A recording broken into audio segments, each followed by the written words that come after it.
যদি চাও সুস্থ জীবন, করো সবাই বৃক্ষরোপণ। বৃক্ষ ছাড়া প্রাণ বাঁচবে না,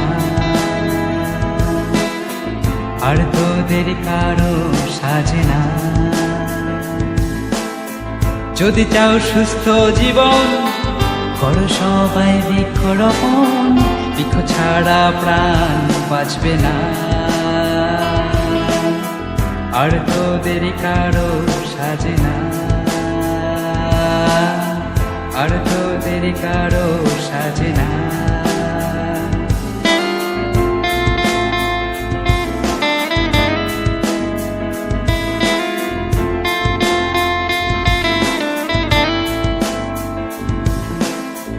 বৃক্ষরোপণ করলে পরে আগামী দিনের প্রাণ বাঁচিবে, এই কথাটি ভুলে যেও না।